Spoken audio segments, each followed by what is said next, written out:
Hello everyone, welcome to my channel. I hope आपको मेरा one candle pattern की जो वीडियोस है वो अच्छे से समझ आई होगी और आपने भी अपना वन कैंडल का एक सेटअप बना लिया होगा जिसमें मैंने आपको प्रॉपर तरीके से एंट्री, एग्जिट और स्टॉप लॉस की प्लानिंग बताई थी कि किस तरह से हमें मार्केट में ट्रेड लेनी है। आज की क्लास में हम लोग डिस्कस करने वाले हैं टू कैंडल पैटर्न को। टू कैंडल पैटर्न में हमारे जो मेन पैटर्न रहेंगे हम उन्हीं को डिस्कस करेंगे, जिसमें जो मेन पैटर्न आते हैं वो एनगल्फिंग, बुलिश और बेरिश दोनों ही ट्रेंड में ये एप्लीकेबल होता है। हरामी पैटर्न बुलिश और बेरिश दोनों ही ट्रेंड में एप्लीकेबल होता है। उसी तरह ट्वीजर आपका है जो टॉप पर भी बनता है और बॉटम में भी बनता है, जो एक अप ट्रेंड और डाउन ट्रेंड दोनों ही ट्रेंड के अंदर आप आइडेंटिफाई कर सकते हैं। ये आपको याद रखना है कि ये जो पैटर्न हम लोग पढ़ेंगे, ये एक तरह से हमें मार्केट में किस तरफ जो सेंटीमेंट है शिफ्ट हो रहे हैं उसको एक्सप्लेन करता है। तो चलिए बात करते हैं सबसे पहले बुलिश एनगल्फिंग पैटर्न की। अगर मैं बुलिश एनगल्फिंग पैटर्न की बात करूँ तो एनगल्फिंग का जो मतलब होता है आम भाषा में वो होता है निगलना। तो यहाँ पर आपको एक चीज याद रखनी है। सबसे पहले देखो, जब भी हम कैंडल के बारे में बात करते हैं आपको तीन ही चीजें याद रखनी है। उसका स्ट्रक्चर कैसा है, कौन से ट्रेंड में वो बनती है, और उसके बाद उसकी साइकोलॉजी क्या रहती है। अगर मैं स्ट्रक्चर की बात करूं तो क्योंकि ये दो कैंडल का पैटर्न है, आप किसी भी टाइम फ्रेम पे जब तक दो कैंडल कंप्लीट नहीं हो जाती आप इसको कैसे आइडेंटिफाई कर पाओगे।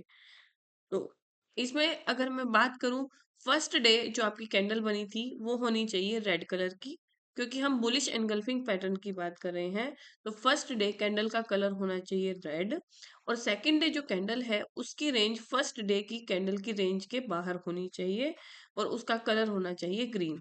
तो ये यहाँ पर इसका स्ट्रक्चर है। यहाँ पर first candle it should be small red जिसको हम बेरिश कैंडल बोलेंगे। Second candle it should be big green जिसको हम बुलिश कैंडल बोलेंगे। अब बहुत लोगों को जब चार्ट देखते हैं तो ये जो मैंने स्ट्रक्चर यहाँ पर बनाया है एग्जैक्ट ऐसा ही स्ट्रक्चर यहाँ पर ढूंढते हैं। ऐसा नहीं होता है, कई बार ये विक का साइज थोड़ा बड़ा रहता है और बॉडी का साइज स्मॉल, कई बार बॉडी का साइज बड़ा रहता है और विक नहीं भी होती है। पर आपको बस एक ही कंसेप्ट यहाँ पे याद रखना है कि फर्स्ट डे के कैंडल के हाई और लो की जो रेंज है यहाँ पर, सेकंड डे उस रेंज के बाहर ही आपकी कैंडल की रेंज होनी चाहिए। ये मेन चीज हमें यहाँ पर ध्यान रखनी है। ठीक है, तो यहाँ पर जो green candle completely cover red candle body, इसलिए इसका नाम है एनगल्फिंग पैटर्न। तो इसमें क्या होता है, एक तो कौन से ट्रेंड में आपकी फॉर्म होएगी ये हमेशा, क्योंकि जब भी हम बुलिश रिवर्सल पैटर्न की बात करते हैं वो सारे पैटर्न बनने ही आपके डाउन ट्रेंड में चाहिए। ठीक है, अगर कोई भी आपका बुलिश एनगल्फिंग टॉप पर बन रहा है तो फिर उसका मतलब ही क्या है, कोई ट्रेंड कंटिन्यूएशन पैटर्न तो ये हमारे है नहीं, ये तो हमारे ट्रेंड रिवर्सल पैटर्न है। तो आपको याद रखना है कि ये बनना कहाँ चाहिए, सिग्निफिकेंट तभी होगा जब ये एक बॉटम पर बनेगा डाउन ट्रेंड के। तो नियर टू सपोर्ट लेवल भी आप देख सकते हो, नियर आपके डिमांड जोन भी देख सकते हो जो जोन थ्योरी पे काम करते हैं। तो एक कंफर्मेशन मिल रही है हमें कि अगर डिमांड जोन पे या सपोर्ट लेवल पे आकर के बुलिश एंगल्फिंग मिल बन बन रहा है तो होप है कि यहाँ से प्राइस एक रिवर्सल ले ले ऊपर की तरफ। तो ये चीज आपको यहाँ पर ध्यान रखनी है। तो इसमें अगर मैं चार्ट के ऊपर बात करूँ तो ये चार्ट मैंने यहाँ पर ओपन किया है, तो ये देखो मैंने आपको क्या बोला है कि एग्जैक्टली जैसे मैंने आपको इमेज दिखाई हर बार उस तरह का पैटर्न आपको शो नहीं होगा। हाँ, पर ये होता है कि आपको सिर्फ ये चीज याद रखनी है, जो प्रीवियस डे कैंडल की रेंज है और नेक्स्ट डे जो कैंडल की रेंज है, तो आपकी फर्स्ट डे की कैंडल सेकंड डे की कैंडल की रेंज के अंदर होनी चाहिए। तो ये हमारा यहाँ पर बुलिश एनगल्फिंग पैटर्न है। अब इसके पीछे की साइकोलॉजी क्या होती है कि प्राइस आया आया आया नीचे आया, यानी कि मार्केट अभी बेयर के कंट्रोल में है, या आप कह सकते हैं कि मार्केट में सेलिंग प्रेशर है। नेक्स्ट डे जब मार्केट ओपन हुआ तो बियर ने थोड़ी स्ट्रेंथ दिखाई, प्राइस को नीचे भी लेकर गए, पर जब मार्केट में बुल की एंट्री हुई उन्होंने उस प्राइस को स्ट्रेंथ दी और उसकी क्लोजिंग जो है उसके कल के हाई के ऊपर भी ले जाकर के उन्होंने क्लोजिंग दी। इसका मतलब क्या है कि यहाँ पर बियर ने इसका मतलब क्या है कि यहाँ पे बुल ने बियर की स्ट्रेंथ को कम कर दिया। पर हमें हमेशा एंट्री कंफर्मेशन के बाद ही लेनी है। और कंफर्मेशन कैसे होगी, आप इसका हाई लो मार्क कीजिए। Next day gap up opening होती है, बहुत अच्छी बात है, या उसके बाद ट्रेंड आपका कंटिन्यू रहे तो वो भी बहुत अच्छी बात है। इस तरह से कंफर्मेशन के साथ हम लोग यहाँ पर एंट्री बना लेंगे। नेक्स्ट आता है आपका बेयरिश एनगल्फिंग पैटर्न। ठीक है, बुलिश का ऑपोजिट है ये बेरिश एनगल्फिंग, यानी कि अब यहाँ पर जो बुलिश सेंटीमेंट है वो चेंज होकर के बेरिश की तरफ सेट हो रहे हैं। इसमें आपकी फर्स्ट कैंडल का कलर ग्रीन रहेगा और सेकंड कैंडल का कलर रेड रहेगा। जैसे वन कैंडल पैटर्न में हमने कुछ पैटर्न पढ़े थे जिसमें हमारा कलर मैटर नहीं करता है, पर यहाँ पे आप जब भी इनको पढ़ रहे हो, आपको कलर भी हमेशा देखना है कि उसका कलर क्या बन रहा है, क्योंकि कलर थोड़ा सा भी अगर यहाँ पर मैं ग्रीन की जगह रेड और रेड की जगह ग्रीन कर दूं तो फिर इसका कोई मीनिंग नहीं रहता है।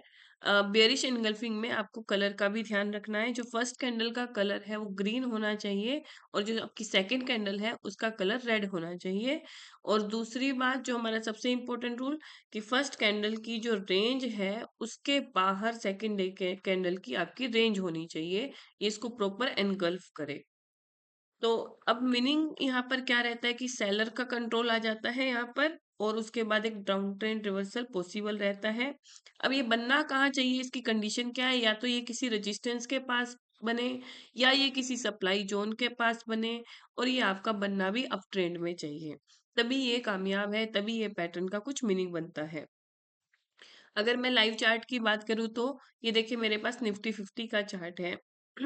इस चार्ट में आप देख सकते हैं, यहाँ से ऊपर गया, अप ट्रेंड में है निफ्टी, और ऊपर जाकर के इसने एक एनगल्फिंग पैटर्न बनाया। तो देखो इमेज से थोड़ा सा डिफर है, पर जो फर्स्ट डे की कैंडल की रेंज है और जो सेकंड कैंडल की रेंज है, सेकंड कैंडल ने उसको पूरा का पूरा एनगल्फ कर रखा है। सेम आप यहाँ मेरे कर्सर को भी देख सकते हो, इधर भी आपका एक एनगल्फिंग पैटर्न बन रहा है। ठीक है, तो यहाँ पर अब अगर साइकोलॉजी की बात करूँ तो साइकोलॉजी क्या है कि अब ट्रेंड में है मार्केट, इसका मतलब बायर ने अपनी स्ट्रेंथ दिखा रखी है। ठीक है, नेक्स्ट डे यहाँ पर भी बायर ने अपनी स्ट्रेंथ दिखाई, पर उसके बाद जब फर्स्ट कैंडल के बाद, फर्स्ट ग्रीन कैंडल का सेकंड डे मार्केट ओपन हुआ है, बायर ने प्राइस को एक हाई पर ले जाने की कोशिश की, पर वहां पर बायर जो है वो अपनी स्ट्रेंथ को सस्टेन नहीं कर पाए, और जैसे ही वहां सेलर की एंट्री हुई वो प्राइस को अच्छे खासे लेवल पर नीचे ले गए, प्रीवियस डे के लो को ब्रीच करते हुए, और क्लोजिंग भी उन्होंने उसके लो के बाद ही दी है, उसके नीचे ही दी है। तो यहाँ से एक सिग्नल मिल जाता है कि हाँ, अब मार्केट में बायर ने अपनी स्ट्रेंथ को खो दिया है। ठीक है, तो यहाँ पर फिर अगेन हम वही कंफर्मेशन एंट्री लेकर के इसमें प्लान करते हैं अपनी ट्रेड को। उसके बाद आता है बुलिश हरामी पैटर्न। ठीक है, जो ये हरामी वर्ड है ये जापानीज वर्ड है, और जापानीज में इसका मतलब होता है प्रेग्नेंट लेडी। तो इसका स्ट्रक्चर भी कुछ इस तरीके से होता है। अब ये देखिए, कैंडल का कलर चेंज कर दो।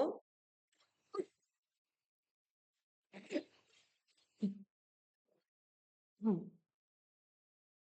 अब ये देखिए, कैंडल का कलर चेंज हो गया है और साइड चेंज हो गई है, तो हमारे पैटर्न का नाम ही चेंज हो गया है। इसलिए मैंने आपको बोला कि यहाँ पे आपका जो कलर है वो मैटर करेगा। अगर मैं बुलिश और हरामी पैटर्न की बात करूँ तो फर्स्ट डे आपकी जो कैंडल है उसका कलर होना चाहिए रेड, और वो लार्ज साइज में होनी चाहिए, और सेकंड डे जो है उसका कलर होना चाहिए ग्रीन।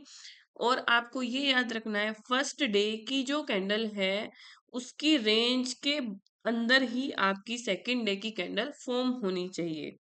ठीक है, एनगल्फिंग और हरामी पैटर्न में यही डिफरेंस है। एनगल्फिंग में फर्स्ट कैंडल की रेंज के बाहर आपकी सेकंड डे की कैंडल होनी चाहिए, पर हरामी पैटर्न में आपके फर्स्ट डे कैंडल की रेंज के अंदर ही आपका सेकंड डे का कैंडल होना चाहिए। यहाँ पे विक का साइज भी बड़ा हो सकता है, बॉडी का साइज स्मॉल भी हो सकता है, वो चार्ट पे डिफर करता है, पर हमें कंजर्वेटिव नहीं होना है कि ये इमेज जो मैंने आपको दिखाई तो हम ऐसा ही पैटर्न चार्ट के अंदर ढूंढने बैठेंगे। थोड़ा बहुत वेरिएशन यहाँ पर आपको देखने को मिल सकता है। ठीक है, तो ये बननी कहाँ चाहिए सबसे पहले अगर मैं बात करूं, क्योंकि आपका बुलिश आरामी पैटर्न है, बुलिश रिवर्सल पैटर्न भी इसको हम बोलते हैं, तो एक डाउन ट्रेंड में आपका फॉर्म होगा। ठीक है, और उसके बाद नेक्स्ट डे गैप ओपनिंग होगी इस पैटर्न के फॉर्म होने के बाद, और जो आपका अप ट्रेंड है वो इंटेक्ट रहे तो हम बोलते हैं कि इस पैटर्न ने वहां पर काम किया। ठीक है, अब इसका मतलब क्या होता है, अगर मैं साइकोलॉजी की बात करूं तो इसकी साइकोलॉजी हम लोग चार्ट पे समझने की कोशिश करेंगे। यहाँ पर आप देखिए, ये एमएनएम का चार्ट है मेरे पास, डाउन ट्रेंड में है आपका स्टॉक, उसके बाद यहाँ पे एक कैंडल बनी है, बड़ी रेड कैंडल, उसी की रेंज के अंदर नेक्स्ट डे एक दूसरी स्मॉल कैंडल बनी है। अब इसका मतलब क्या है यहाँ पर, कि अभी तक मार्केट में सेलर की स्ट्रेंथ थी, ठीक है। सेलर ने अच्छा खासा प्राइस को ऊपर ले जाके क्लोज किया।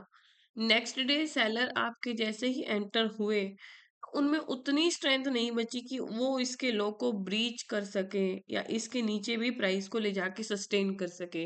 देखो, आप एक सीधी सी बात समझिए मार्केट में, कि यहाँ पे ये हमारी एक रेड कैंडल है, इसके बाद अभी भी सेलर की स्ट्रेंथ है। वो मुझे कैसे पता चला कि नेक्स्ट डे भी जो नया लो बनाया है वो इस प्रीवियस डे कैंडल के लो के बाद बना है और क्लोजिंग भी उसके नीचे हुई है। थर्ड डे वो ओपन कहीं भी हो, पर उसने क्लोजिंग तो उसके भी नीचे दी है। तो आपको ऐसे क्लोजिंग बेसिस पर सोचना चाहिए कि यहाँ पर स्ट्रेंथ कौन दिखा रहा है, बायर दिखा रहे हैं या सेलर दिखा रहे हैं। और फोर्थ डे तो देखो हुआ ही इसके लो के नीचे ओपन है और उसके बाद भी अच्छे खासे लेवल पर क्लोज हुआ है, ठीक है। तो ये आपका बुलिश हरामी पैटर्न है। उसके बाद यहाँ से देखो गैप अप ओपनिंग के साथ ही एक अप ट्रेंड को इसने इंटैक्ट किया। ठीक है। अब यहाँ पर एक क्वेश्चन है आपके लिए, जो कमेंट बॉक्स में आप मुझे आंसर लिखना, कि डाउन ट्रेंड में इसने डबल कंफर्मेशन दी है दो ट्रेंड बना करके। ये वाला पैटर्न तो हमारा बुलिश हरामी हुआ। आप मुझे इस पैटर्न का नाम लिख के बताना कि ये पैटर्न कौन सा बना है। अब आगे चलते हैं बेयरिश हरामी पैटर्न की तरफ। तो बेयरिश हरामी पैटर्न में अप ट्रेंड के बाद एक रिवर्सल का सिग्नल मिलता है डाउन ट्रेंड के लिए। तो ट्रेंड आपको याद रखना है, बेयरिश पैटर्न हमेशा ट्रेंड में बनने चाहिए और बुलिश पैटर्न हमेशा आपके डाउन ट्रेंड में फॉर्म होने चाहिए। कलर की बात करूँ तो फर्स्ट डे कैंडल का कलर होगा आपका ग्रीन, और सेकंड डे जो कैंडल का कलर होगा वो होगा रेड। और रेंज की बात करूँ तो फर्स्ट डे कैंडल की रेंज के अंदर ही आपकी सेकंड डे कैंडल ओपन और क्लोज होनी चाहिए, ठीक है। रेंज आपको आई होप कि याद रहा होगा। रेंज वर्ड मैं बार बार रिपीट कर रही हूँ। रेंज मतलब आपके हाई और लो का डिफरेंस, ठीक है। उसके बाद अगर मैं यहाँ पर चार्ट पर बात करूँ तो ये आपका नाइका का चार्ट है यहाँ पर। तो ये देखिए नाइका के चार्ट में यहाँ पर आपका ये पैटर्न फॉर्म हो रहा है एक अप ट्रेंड में, ठीक है। अप ट्रेंड में आपका बेरिश रिवर्सल पैटर्न फॉर्म हुआ।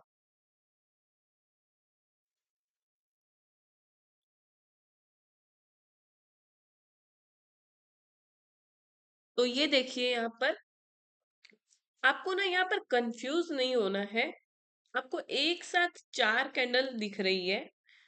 हम इन दो कैंडल को एक बार माइंड में से आप अगर हटा दो, तो इस कैंडल को देखिए। एक्चुअली ये जो पैटर्न बन रहा है वो हमारा यहाँ पर फॉर्म हो रहा है, ठीक है। मैंने आपको बोला था कि ऐसे कलर चेंज हो जाएगा तो वो पैटर्न नहीं कहलाएगा, वो कुछ और स्टोरी है उसके पीछे। पर अगर मैं पैटर्न की बात करूँ तो पैटर्न आपका इस ग्रीन और रेड कैंडल में बना है। देखो बियरिश रिवर्सल के लिए कंडीशन क्या है, फर्स्ट कैंडल क्या होनी चाहिए, ग्रीन। सेकंड कैंडल होनी चाहिए रेड। और फर्स्ट डे की कैंडल की रेंज के अंदर ही आपके सेकंड डे की रेंज आनी चाहिए। तो ये है हमारा यहाँ पर एग्जैक्ट पैटर्न। मैंने चार्ट इसलिए चूज किया कि बहुत लोग तो इस वाले को एनगल्फिंग, इस वाले को हरामी पैटर्न कंसीडर कर लेते हैं, ठीक है। अ,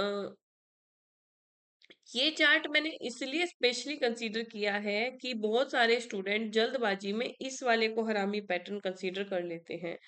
तो आप खुद सोचिए कि ये बेयरिश हरामी कैसे हुआ, कि पहले दिन रेड बनी और दूसरे दिन ग्रीन नहीं, पहले दिन ग्रीन और दूसरे दिन रेड कैंडल। तो कलर यहाँ पर हमारे लिए बहुत इंपॉर्टेंट है, ठीक है। उसके थर्ड डे भी हम बोल सकते हैं कि बायर ने कोशिश की स्ट्रेंथ दिखाने की, पर वो शो नहीं कर पाए और ट्रेंड वापस से रिवर्स हो गया। इसलिए मैं बोलती हूँ कि बहुत बार मार्केट में ट्रैपिंग भी चलती है, पर आपको एक अच्छी खासी कंफर्मेशन का वेट करना है। एटलीस्ट इस रेंज के बाहर इसकी क्लोजिंग हो, तब चाहे आप ट्रेड बना लो। पर आपको ट्रेड बनाने में कभी भी जल्दबाजी नहीं करनी है।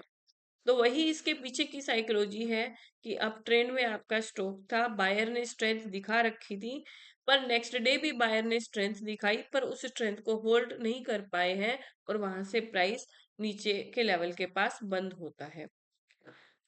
अब बात करूं मैं अगले पैटर्न की, तो अगला जो पैटर्न है वो है हमारा ट्वीजर टॉप और ट्वीजर बॉटम। जो ट्वीजर टॉप है वो बेरिश सिग्नल पैटर्न है, और ये भी आपका अप ट्रेंड के पास या रेजिस्टेंस के पास या आपके सप्लाई जोन के पास बनेगा। ये चीजें आपको याद रखनी है। अब ट्वीजर इसको क्यों बोला जाता है कि जैसे आपका जो ट्वीजर है उसके एंड जो है उनकी लेंथ सेम रहती है ऑलमोस्ट, तो इसी से इसका नाम पड़ा है ट्वीजर टॉप या ट्वीजर बॉटम। तो जब हम टॉप की बात करेंगे तो इसके जो हाई है, आपको इसके नाम से ही पता चल जाएगा कि आपको उसमें देखना क्या है, कि इसके जो हाई है उसकी रेंज जो होनी चाहिए वो सेम होनी चाहिए। तो यहाँ पर यही मतलब है इसका, two candle have almost identical high. यहाँ पे प्राइस ने लगातार 2 दिन ऊपर जाने की कोशिश की, पर वो दोनों ही दिन उसको सस्टेन नहीं कर पाया और उसको बार बार वहां से रिजेक्शन मिली। और यहाँ पर ये देखने को मिल जाता है कि जो सेलर है वो उस लेवल को डिफेंड करने की कोशिश कर रहे हैं, और वहां से जो है आपका एक रिवर्सल शो होगा। अब ट्रेंड के बाद ये जनरली बनता है। ये आपका पीआईएनडी का चार्ट है। यहाँ पर आप देख सकते हो कि कैसे अप ट्रेंड के बाद लगातार 2 दिन इस हाई को ये सस्टेन नहीं कर पाया। ठीक है।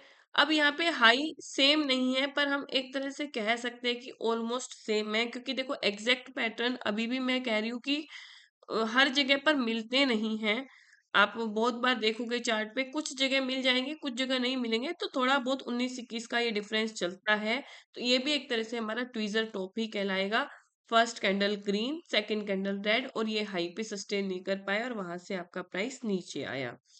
अभी जितने भी पैटर्न हम लोग पढ़ रहे हैं टू कैंडल स्टिक में, इनमें जो साइकोलॉजी है वो सेम रहती है। इनमें साइकोलॉजिकली कुछ खास डिफरेंस नहीं आता है कि मतलब अपसाइड की बात करूँ तो अपसाइड में जब बायर के पास स्ट्रेंथ होती है तो जो बियर है वो धीरे धीरे अपनी एंट्री बनाते हैं, और उसके जो मूवमेंट है उसको स्टॉप करने की कोशिश करते हैं। तो सबसे पहले तो ब्रेक लगाते हैं सेलर आकर के, और जब ब्रेक लग जाता है और फिर वो उसको रिवर्स करके ले जाते हैं प्राइस को।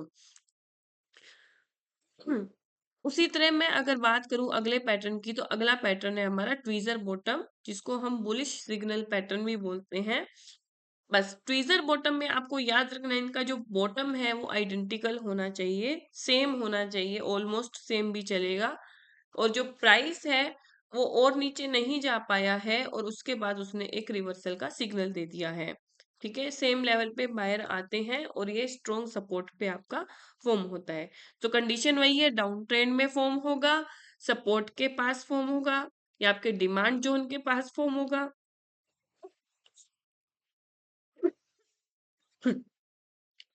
और वहां से आपको एक रिवर्सल देखने को मिलेगा। तो ये देखिए, ये ट्वीजर बॉटम है, पर साइज की हमें यहाँ पर कोई खास टेंशन नहीं लेनी है कि ऊपर से भी साइज इनका सेम हो। हमें ऑलमोस्ट ये चेक करना है कि दोनों के बॉटम क्या है, सेम। तो ये देखो, एक डाउन ट्रेंड में आपका ये पैटर्न फॉर्म हुआ ट्वीजर बॉटम, और यहाँ से एक अप प्राइस आपको देखने को मिला। आई होप आपको ये पैटर्न समझ में आए हैं। मैंने आपको इनके सेटअप नहीं बताए, क्यों? क्योंकि मैं आपको सिर्फ यहाँ कैंडलस्टिक पैटर्न समझा रही हूँ। अगर मैं ट्रेडिंग सेटअप की बात करूं तो आप इनके थ्रू इंट्राडे के हिसाब से या फिर इक्विटी के हिसाब से अपना सेटअप बना सकते हो। मैं ब्लाइंडली इन सेटअप पे भरोसा नहीं करती हूँ। मेरा एंट्री एग्जिट का एक अलग सेटअप है। अगर आपको भी वो सेटअप जानना है तो मुझे कमेंट में लिखिए सेटअप। जितने ज्यादा कमेंट मुझे मेरे पर्सनल सेटअप के लिए पूछे जाएंगे, तभी मैं आपको अपने सेटअप का वीडियो दिखाऊंगी कि मेरे सेटअप में मैं किस तरह से ट्रेड लेती हूँ। और वो सेटअप बहुत अच्छा काम भी करता है, एक्यूरेसी है उसकी 70 to 80% की। और यकीन मानिए, अगर कोई सेटअप आपको ये एक्यूरेसी दे रहा है तो वो एक बहुत अच्छा सेटअप है। आई होप आपको ये वीडियो अच्छा लगा। अगर आपको वीडियो अच्छा लगा तो मेरे वीडियो को लाइक कीजिए, चैनल को सब्सक्राइब कीजिए। आपके सपोर्ट के लिए बहुत बहुत धन्यवाद। Thank you everyone.